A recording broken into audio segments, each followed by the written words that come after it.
Mr. DeCourcy. Good morning. Good morning. Thank you, Chief Justice Marshall. May it please the Court, my name is Stephen DeCourcy. Along with John Lynch, we represent the Boston Gas Company. The matter before the Court today is a decision of the Appellate Tax Board concerning the valuation of rate-regulated utility property, both real and personal. The valuation date here was January 1, 2003 for fiscal 2004. In the Board's decision, it found that special circumstances existed as of that date such that net book value of rate-regulated utility property would not be the exclusive method of value, and performed a weighting of 50% net book value and 50% of a reproduction cost, which essentially, as we'll get into, I'll get into in the argument, was an income approach. The issues on appeal, first of all, is whether the Board erred in finding special circumstances existed and whether the weighting should have been 50-50 in light of those circumstances. Just give me that date again. I mean, January 1, 2003 is the valuation date for fiscal 2004, which was the 2004 was tried as a test year between Boston Gas Company and the Assessors of Boston. Second issue was even moving on to the cost approach, which essentially was an income approach, whether the Board erred in its findings, whether it committed an error of law in finding certain factors within that income approach. And the final issue that we'll get into is the real property valuation. The Board found that there was no basis to determine a value of real property, and we allege that there was error because there was sufficient evidence to find overvaluation. Just to take that last one, I mean, don't you run up against the problem that the Board just did not find persuasive the various experts, I think, on both sides with respect to what the raw land value was? Well, Justice Botsford, there were a number of pieces of evidence put before the Board on the real property, and one that was never addressed by the Board, never found to be non-persuasive, was the land area itself. The land area that was assessed was approximately 38 acres. The certified plot plan was put into evidence as part of the appellant's case, showing that it was a lesser land area. That alone is enough to show that there was an error in the assessment. There was nothing else that was challenged. There was wetlands that was included in that plot plan. That's one. The second thing is there was an inconsistency in the Board's decision in terms of its finding of economic obsolescence. It approved of a deduction for economic obsolescence based on the difference between an income approach and a cost approach. And what the Board found is 100% of the earnings of Boston Gas Company in the city of Boston is attributable to the personal property. Therefore, 0% of the earnings is attributable to the real property. And what the expert for the city had testified, and the Board approved, is that the difference between a cost approach, or the final value under a cost approach, is a difference between that cost approach prior to deduction for economic obsolescence and that final number. So you have 0 earning potential from the real property, which would be weighed evenly with net book of the real property. Now, the net book value of the real property was also put into evidence, and that was another factor before the Board. So there was several pieces of value, and the Board just never addressed it. And certainly as to the land area. But isn't the measure of fair market value? I'm sorry? The measure is fair market Well, fair value. cash value is the standard of value. However, because this is rate-regulated utility property, government restrictions must be considered. Right, and your view is that we should find that the Board should have concluded that the value is 0? No, not Justice Gans. What the Board said on the personal property, the Board said we are going to weigh net book value at 50%, and we're going to weigh this cost approach, which essentially was an income approach, at 50%. Okay, on the real property side, the net book value of the real property was $1.8 million. That was in evidence as part of the Boston Gas case. 1.8 million and 0 is a way the Board could have weighted and come to a value, and for consistency with how it treated the personal property, because the Board concluded that all of the property was rate regulated. And so consistency of the two approaches one way they could have come to a value on the real property is by performing that weighting. So in addition to the land area that I discussed, the net book value that I discussed, the other issue was that this notion that the Logue land analysis, which the appellant expert performed a land analysis, which he called a hypothetical land value, and the board rejected his analysis because they deemed it hypothetical. What he said is, I know net book value is the measure of value for this property, but I'm also going to put a land value. A measure of value or a measure of A value? measure of value. Okay. I am also going to assume that if it was unregulated, I will put a value on it. And that's really the other 50%, that if you're going to say net book has some relevance and another approach has some relevance, of course the other approach has to be a hypothetical value, because after all, this whole exercise is a hypothetical. Why is it hypothetical? I mean, I thought the point was, look, these assets are being sold regularly above net book value. So net book value is interesting, but it doesn't necessarily reflect fair cash value. And here's a formula by which we can get closer to fair cash value. Why isn't that a logical way to proceed? Well, I say hypothetical, Justice Cordy, because the assets are not transferring. So you're trying to determine if they did transfer, what would they transfer as of the valuation Truly, date. any assessment, you're trying to figure out what something would be worth if, in fact, it were sold. That's right. Okay. And as to the finding, the board's finding that these assets were transferring above net book value, the board relied on 6 merger transactions. They were objected to at trial. Every single one of the 6 sales was not a sale of property. It was a transfer of stock. There was no assets being transferred. The board found that as rate-regulated utility property, that if any of this, as rate-regulated utility property, if there was a transfer, it would have to be approved by the Department of Public Utilities under Chapter 164, Section 96.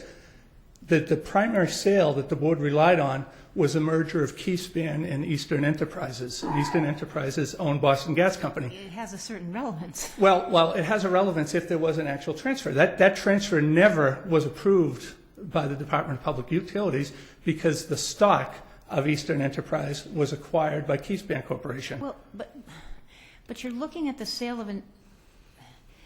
So you have stock transfers, and all these properties are changing hands, and it's at way above net book value. And the board is just to say that's totally irrelevant. Well, the board first has to find that it is a comparable sale, and the objection to the sales that they were enterprise sales that included not only the personal property in Boston, not only the real property, but real and personal property outside of Boston within the service territories of Boston Gas Company, Colonial Gas Company, Essex Gas Company, also included all of the intangibles, also included unregulated businesses. But didn't the board accept the methodology of Mr. Sanssouci, if I'm pronouncing that correctly, in terms of cutting out what the actual plan, What Mr. Sanssouci actually counted out was he took the sales price, the stock transfer price, subtracted assets at 1 times their book value, and whatever was left over from that, he said that was all 100% attributable to real and personal property.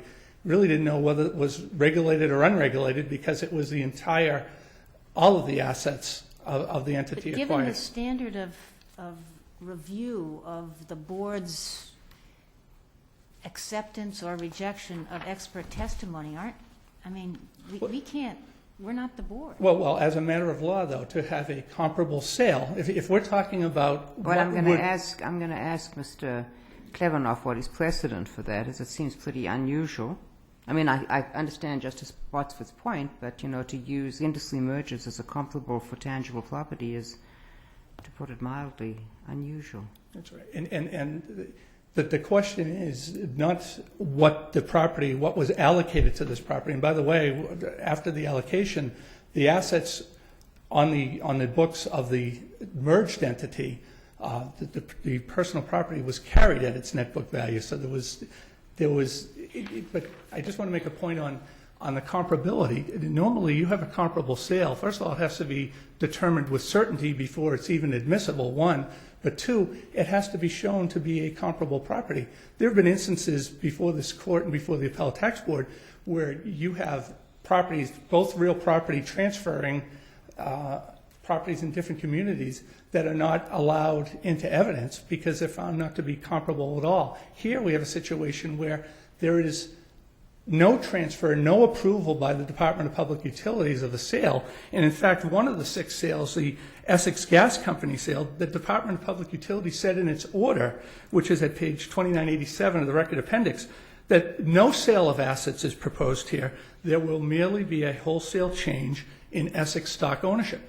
That's what happened in every one of these instances. So to the extent that the board relied on sales, it was error. And that was one of the 3 factors that the board utilized. What about the factor of change in regulatory environment? That's right. There was 2, Justice Botsford. And again, the board didn't say, the board said all 3 factors are what leads to the conclusion that property will transfer above net book. As to the other 2, the board found that the mergers and acquisitions order of the Department of Public Utilities was a regulatory change. And what the Department of Public Utilities did in 1993 is it said that we are now going to look at requests for recovery of acquisition premiums on a case-by-case basis. Okay. However, we're not going to allow utility companies to rest on mere generalities. We need something specific. There was nothing in this record specific to the transfer solely of rate-regulated utility property that would justify a allowance of a premium. Because again, the Department of Public Utilities has to find that any transfer is in the public interest and there is no net harm to ratepayers. But this wasn't before the Department of Public Utilities, so I mean, I'm just not sure that they had to prove their case for the DPU before the Appellate Tax Board. Well, based on the highest and best use conclusion, Justice Botsford, the property was deemed to be regulated utility property. So you have to consider the impact of government regulations. Chapter 164, Section 96 says that any transfer between regulated utilities of property must be approved by the DPU. So this is the instance, really maybe the first instance before this court, where you have a situation where rate-regulated utility property will be sold to another rate-regulated utility property, or utility owner, as part of an Appellate Tax Board case. In the Boston Edison case at 402 Mass, there was always a possibility that there would be an unregulated buyer. In the Appellate Tax Board case involving Boston Gas and Everett, there was a possibility of an unregulated buyer. Here, you don't have that possibility, so the rate maker is also determining the value as part of the government restriction. The court has said this in prior cases. It has expressed in Boston, in Edison at 402 Mass, there appears to be an unfairness to value property one way for rate making and another way for Appellate Tax Board purposes. Here, the rate maker is actually on both sides of the issue, both for rate making and for a proposed transfer, because they have to approve the sale. Who's the they? The DPU on one side and the board on the other. On both sides. The DPU is on both sides because the DPU is rate making, but it also must approve any transfer of property between one regulated utility to another. All right, so let's take a step back. You've got the board has assessed your properties. Or the assessors have assessed the assessors, the Board of Assessors. You've appealed, and there are certain things that the board has to establish in order to, I suspect, shift the burden to you in this regulatory, this public utility environment. And one of those are special circumstances, which suggest that net book value isn't the only way or isn't necessarily the most accurate way. Your contention is they haven't shown special circumstances? They haven't shown, certainly as to sales, they haven't shown special circumstances. Go ahead. Okay. As to the mergers and acquisition orders in terms of the transferability of an acquisition premium, there's nothing in the record to show that if only these assets were transferred, there would be some cost savings that would justify a price above net book. And the third factor was performance-based rate making, which the board said could allow for a higher return. And the evidence. So your position is they haven't shown insufficient evidence of special circumstances, net book value is what it is, period. That's right. But we also said, Justice Booty, even if they have shown special circumstances and that there should be a weighting, the board 50% committed is several wrong. errors in its approach, in its income approach, the most noteworthy being its failure to factor for property taxes. But if there is evidence of special circumstances, I take it then the burden is back to you, as it always is on the taxpayer, to demonstrate that the fair cash value of a property is different. Did you do that? We put in several. We did not have a valuation expert. We put in net book value, but we also showed flaws in the report prepared by the assessors expert. And again, But you've got the burden of proof. we have the burden of proof. At the end of our case, the city brought a motion to dismiss. The board denied that motion to dismiss, and the assessors went on with their case. At that point, the board can consider all of the evidence in reaching its conclusion. The board did that, and now we're up on appeal here on several grounds. The one that I'm just talking about with Justice Cordy is the errors that the board committed in terms of its income approach that it selected and that it weighed at 50%. The time goes incredibly quickly. Yeah. Thank you. Thank you. Good morning, Mr. Klebanoff. Morning, Your Honor. Mr. Klebanoff, maybe you could begin with this issue about whether, because a lot of your brief is spent on the sales, quote, sales. Right. And Mr. Corsi says, they weren't sales at all. They're just asking for stock transfers. Well, as I point out in my brief, there's two aspects to these sales. One of them, they were used as comparable sales for an analysis of trying to extract metrics to figure out the value of this property. But the other import was to rebut the Watertown presumption. And what you have here, as the board found, let's take the example of Eastern being bought by Keyspan. The first argument was, well, you can't tell anything from that because there's Essex Gas and Colonial Gas, et cetera. Well, we isolated the number that they paid for Boston Gas, and it was $750 million higher than net book. I guess what I'm confused, if it isn't a sale, they're not paying for that, are they? Or are you saying They purchased Boston Gas, Colonial Gas, Essex Gas, and The all of stock. their assets. They bought the stock, but as the board spent days establishing, there is very little to these companies that is not their property. Well, wait a minute. I mean, it's a power. The utility industry is changing dramatically. It's being deregulated. The acquisitions all over the place. When you say it's not their property, I'm saying what's bought is their property. And the appellant spent many days trying to establish what was that $750 million spent for. And they had all these theories that it was subsidiaries and side businesses.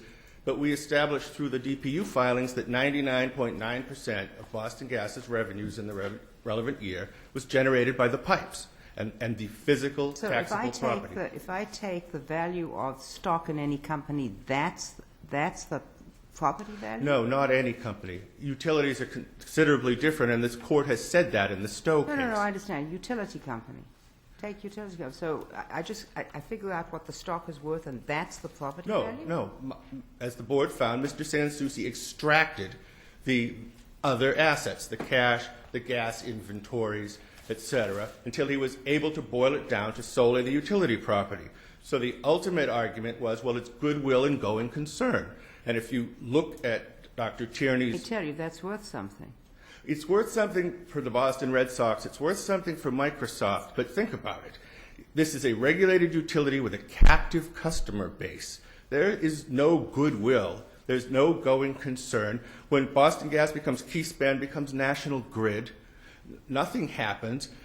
She gave examples: intellectual property, trade name, trained workforce. None of these things have any value in a utility company, or as the board found, certainly not value which would justify paying 3 times the book cost of the pipes and the laterals, et cetera.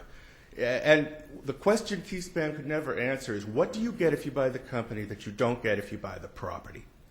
Because what is happening here is the larger company is buying the small, it's laying off as many people as it possibly can, it's connecting the physical property to its plant, and it is achieving these so-called synergies. There has never been a coherent explanation for why that can't simply happen by buying the property. And we saw this in Rhode Island. In Rhode Island, there was a merger of utility companies with It's a wonderful hypothetical, but it's not the real world. I mean, what is the point of Keyspan or National Grid or anybody else buying the property if it doesn't get the company?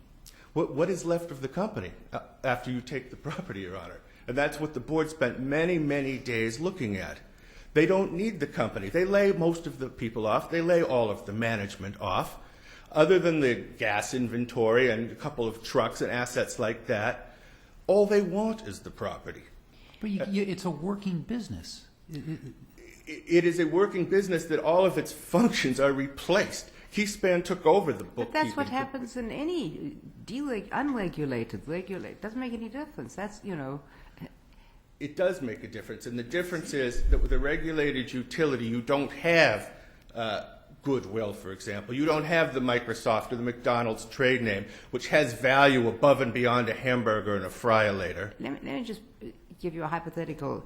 Maybe you don't, but if I'm Keyspan and I'm looking at Boston Gas and it's got nothing but complaints, blow-ups, all negative stuff, what do I want to buy Boston Gas for? If it's had endless run-ins with the Department of Utility, if it's had fraud, if it's had corruption, I'm not going to buy Boston Gas. Of course you are, because you're going to replace the people that caused that problem. You're going to come in and tell them this is going to end. We're going to be able to take care of this. Look at the fantastic results we've had in New York. We're going to get rid of these problems with the Department of Utility, and that has. And you said that just translates into pipes and property? I'm saying that when you're looking at $750 million. No, you keep throwing the figure. I don't care if you say $750 billion. I've got to get the fundamentals correct here. You have to understand what they're buying, and there has been no explanation of what that money was spent for, other than this sort of ethereal concept that they're buying the company. What the board looked at in detail, and there are many of these sales which are pure asset sales. The structure as a merger is only to permit them to easily take over the license, and there are a variety of Many of the sales that you used as comparables were pure asset sales? None of the 6 that he used for an analysis, but we put over 20 sales before the board, including the ones in Providence, in which there was a merger, and then 3 years later there was a pure asset sale of exactly the same thing for exactly the same amount of money. Did the board accept Mr. Sansucci's testimony, in expert testimony in its entirety or partially, or what?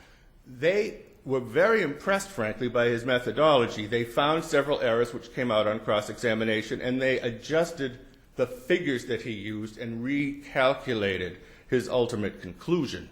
Are customer lists worth nothing?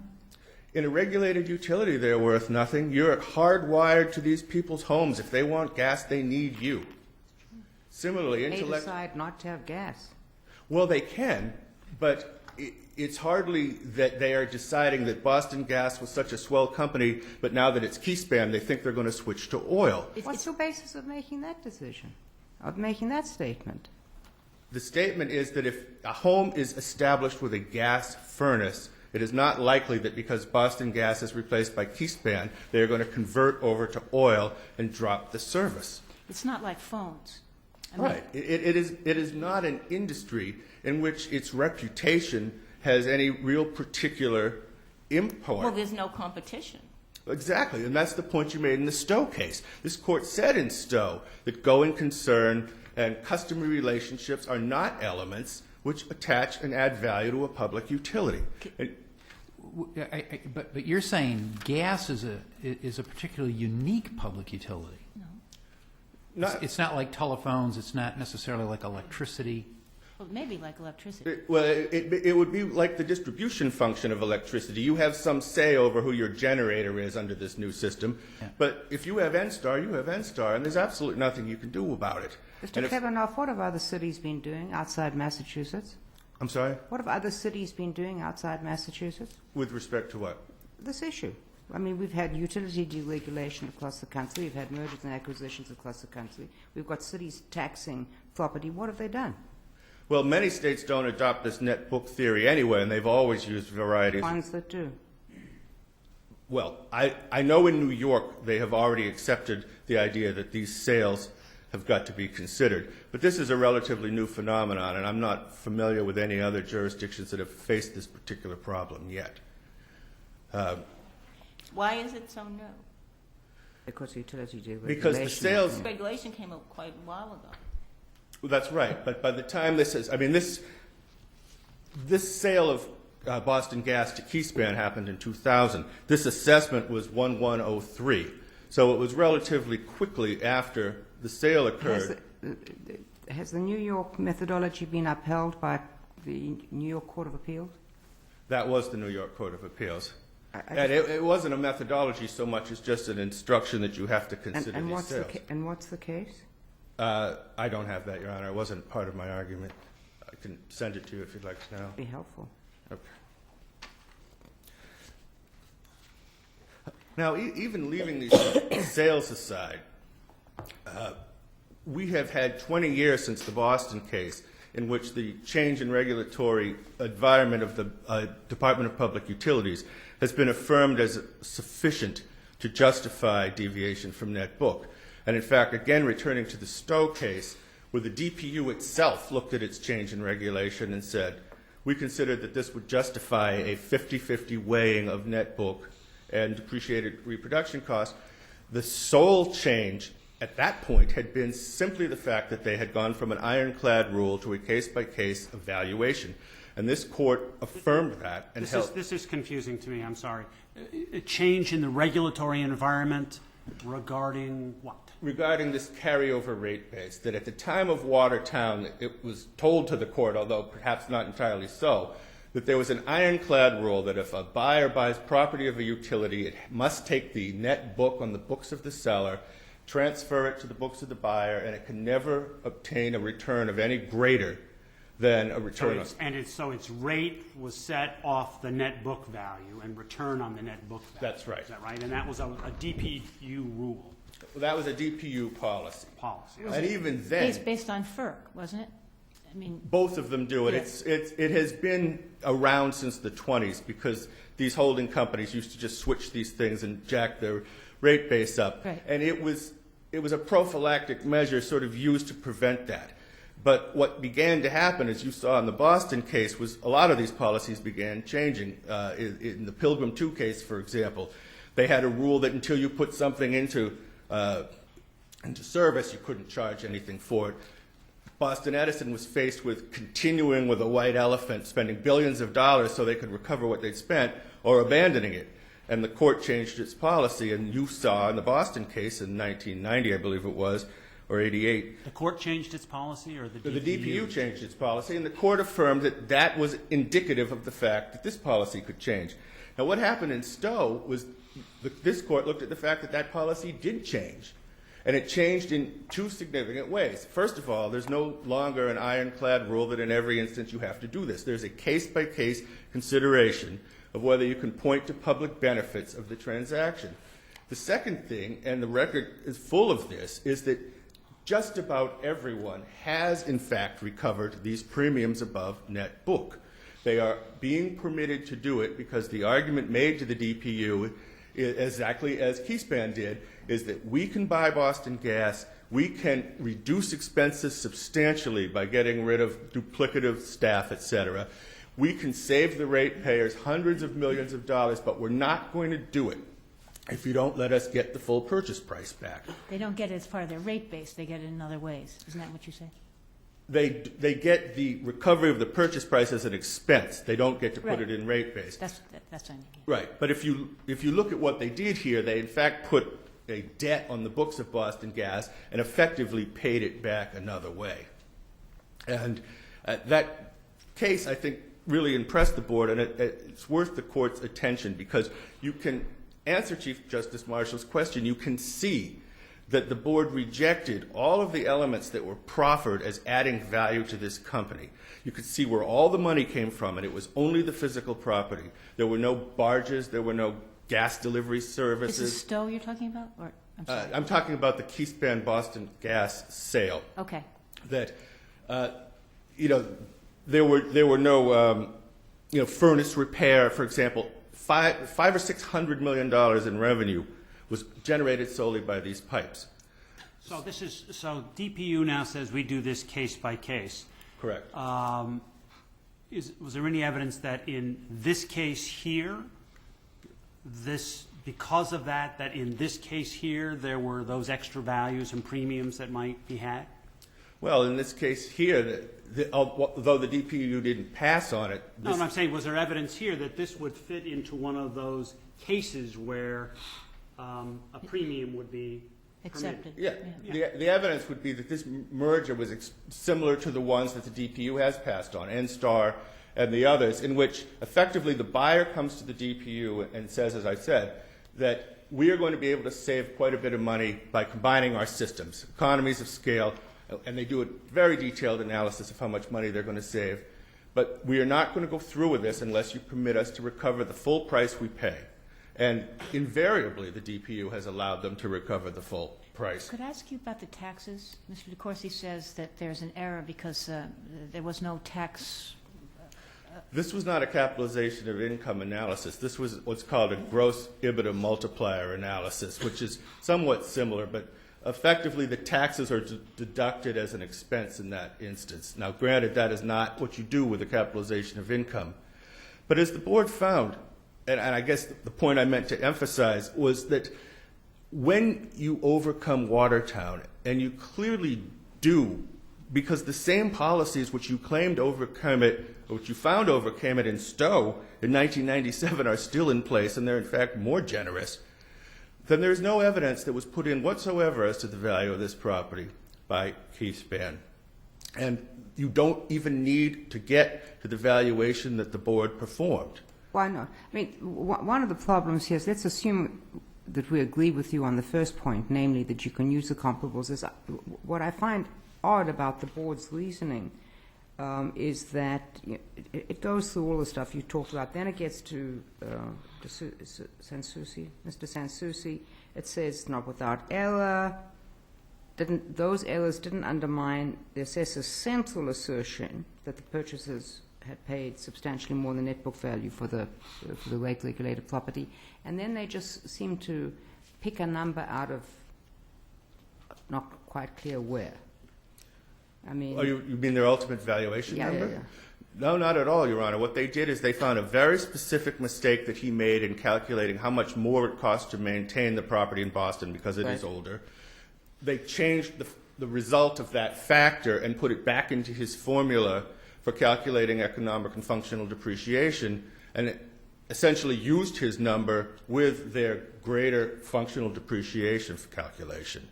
And so they... So it lowered the...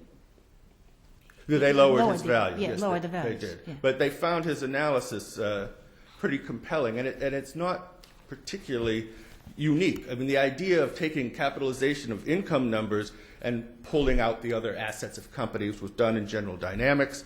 It has been done in the utility cases for years, back to 1941. This used to be the company's argument, if you look at Quincy and Boston Gas. Thank you, Mr. Klebanoff. Thank you.